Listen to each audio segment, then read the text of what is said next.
خان صاحب کی اپنے لوگوں نے خان صاحب کو پھنسایا ہے، یہ کسی اور کا قصور نہیں، جن کے اپنے لوگوں کا قصور ہے۔ اور اب وہی لوگ باہر جا کے کہیں گے کہ ہم خان کے سپاہی ہیں، ہم خان کے وکیل ہیں، ہم خان کے سفیر ہیں، ہمیں vote they. P T I کا کارکن سے، پی ٹی آئی کا ووٹر سے بات کرنا چاہ رہا ہوں کہ میں جانتا ہوں کہ آپ آج کل جذباتی ہوں گے، آپ کی اپنی فیصلہ ہے، ووٹ تو ضرور ڈالنا، یہ ان کا حق ہے، قائد عوام نے ان کو یہ حق دیا، یہ طاقت دیا، وہ طاقت استعمال کریں۔ مگر اگر وہ کسی دوسری جماعت پہ اپنا ووٹ ضائع کرتے، یا اگر وہ کسی انڈیپینڈنٹ کینڈیڈیٹ پہ اپنا ووٹ ضائع کرتے ہیں، تو میاں صاحب نے چوتھی بار وزیر اعظم بننا ہے۔ اگر وہ اپنے ووٹ کسی انڈیپینڈنٹ پہ ضائع کرتے ہیں تو پھر ان کو معلوم ہے کہ پریس کانفرنس ہوگا، پریس کانفرنس کے بعد وہ کہیں گے کہ ہم نے بڑا سوچا اور ہم اپنے شیر کو ووٹ ڈالنا ہے۔ اور میں ویسے ان پہ ترس کرتا ہوں۔ ترس کیوں کرتا ہوں؟ کہ ان کی پورا قیادت، اب ان کا قیادت نہیں رہا، جو نام کا قیادت ہے وہ تمام پلانٹڈ لوگ ہیں، آپ کو بھی پتا ہے، مجھے بھی پتا ہے، ان بیچارے کو نہیں ہے، ان کو نہیں پتا۔ یہ کیسے ہو سکتا ہے کہ خان صاحب کا پارٹی کا نشان کا کیس چل رہا ہے، چیف جسٹس آف پاکستان یہ کیس سن رہا ہے، اور ان میں سے ایک planted leader P T I کا کیس کا 2 دن پہلے اٹھ کے گالی دیتے ہیں چیف جسٹس کو، اور کہتا ہے یہ گالیاں میں نہیں، خان صاحب دلوا رہا ہوں۔ اور پھر کیس جب سنا جا رہا تھا تو وہاں بھی ان کے یہ تمام پلانٹڈ لائرز جو ہے، ان کے پلانٹڈ قیادت جو ہے، وہ جا کے وہ پورا کیس میں کوئی ایک کاغذ بھی ساتھ نہیں لے کر آتے۔ چیف جسٹس ان سے پوچھتے ہیں کہ بطور آپ نے کہا کہ آپ کا یہ جو بانی ممبر ہے اکبر ایس بابر صاحب، اس کو آپ نے پارٹی سے نکالا، کل میں کیس رکھ رہا ہوں، آپ وہ نوٹیفیکیشن تو ذرا دکھائے۔ دوسرا دن بھی آئے، انہوں نے نوٹیفیکیشن نہیں دکھایا۔ تو خان صاحب کی پلانٹڈ لائرز کی وجہ سے، پلانٹڈ قیادت کی وجہ سے ان کا نشان بھی چلا گیا۔ پھر خان صاحب کا اتنا اہم کیس، نیشنل سیکیورٹی کا کیس، سائفر کا کیس، کہ ایک نیشنل سیکیورٹی ڈاکیومنٹ گم ہو چکا ہے، اور امریکہ میں بھی جب ان کا صدر نیشنل سیکیورٹی کا ڈاکیومنٹ گھر لے کے گیا تھا تو امریکہ کے پولیس نے امریکہ کے صدر پہ چھاپا مار کے کہا کہ ہمیں یہ ذرا واپس دے۔ خان صاحب کا اتنا اہم کیس اور ان کا پلانٹڈ لائرز کورٹ میں آتے بھی نہیں ہیں، ایک دن گزر جاتا ہے نہیں آتے، دوسرا دن گزر جاتے نہیں آتے، تیسرا دن گزر جاتے۔ اتنا اہم کیس خان صاحب کی، مطلب اس کا ڈیتھ پینلٹی بھی سزا ہو سکتا تھا، صرف 10 سال کا سزا ملا۔ اتنا اہم کیس، خان صاحب کے لائرز آتے ہی نہیں ہیں۔ پھر مجبوراً جو جج صاحب ہے وہ حکومت کے کوئی لائر اٹھا کے خان صاحب کا وکیل بنا دیتا ہے، اور اب خان صاحب کا 10 سال کی سزا ہو چکا ہے۔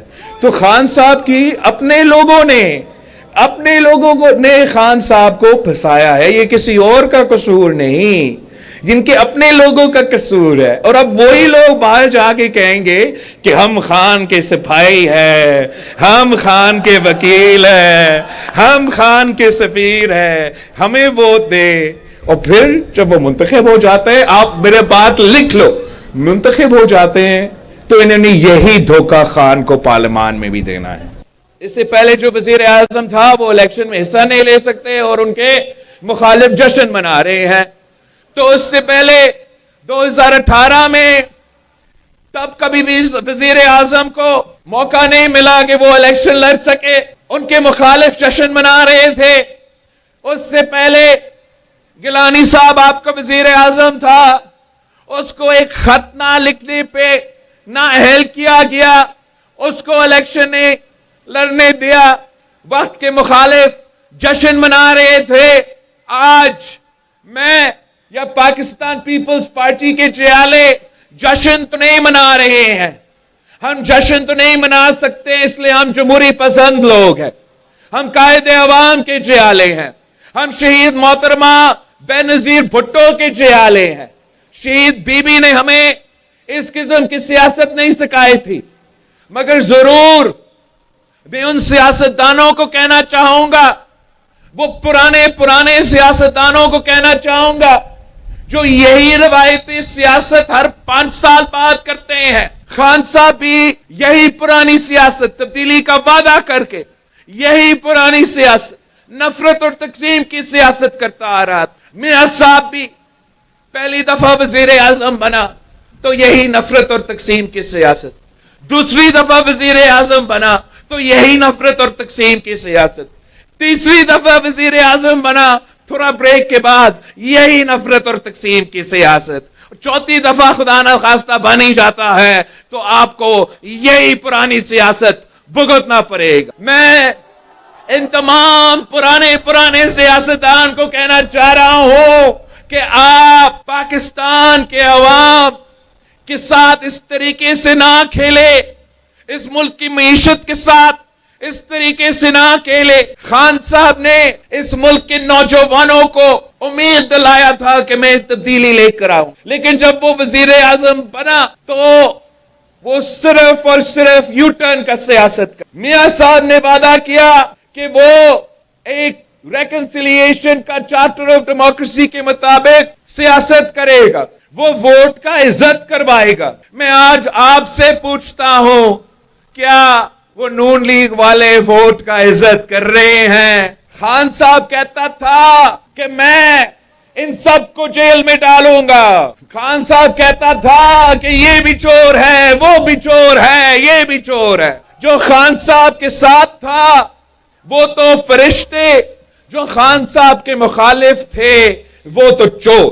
اب میں کیا کہوں, جشن تو نہیں مناؤں گا مگر اتنا کہوں گا کہ خان صاحب کو خود توبہ کرنا چاہیے, خان صاحب کو احساس ہونا چاہیے اور میاں صاحب کے احساس ہونا چاہیے کہ آپ کو مکافات عمل کو اسی دنیا میں دیکھنا پڑے گا. پہلے میاں صاحب نے اپنے دور الحکومت میں جس طریقے سے شہید محترمہ بینظیر بھٹو کے خلاف, بھٹو کی بیٹی کے خلاف جعلی کیسز بنائے تھے, سیاسی انتقام کرتا تھا, مکافات عمل یہ تھا کہ میاں صاحب کو خود اپنے بیٹی کے ساتھ اسی قسم کا انتقام کی سیاست دیکھنا پڑا. خان صاحب کہتا تھا کہ میں ان کو رلاؤں گا. خان صاحب نے تو حد کر دی, وہ تو سیاسی مخالفین کے بیٹیوں کو, سیاسی مخالفین کے بہنوں کو گرفتار کر رہا تھا. اس نفرت, اس تقسیم کی سیاست کو ہمیشہ کے لیے دفن کریں. میں نون لیگ کے نظریاتی کارکن سے اپیل کرتا ہوں کہ نون لیگ اب تو ووٹ کا عزت نہیں, ووٹ کا بےزتی کروا رہا. آپ اگر نظریاتی نون لیگ کا کارکن بھی ہو تو آپ کے لیے بھی ایک ہی نشان ہے اور وہ یہ تیر ہے. میں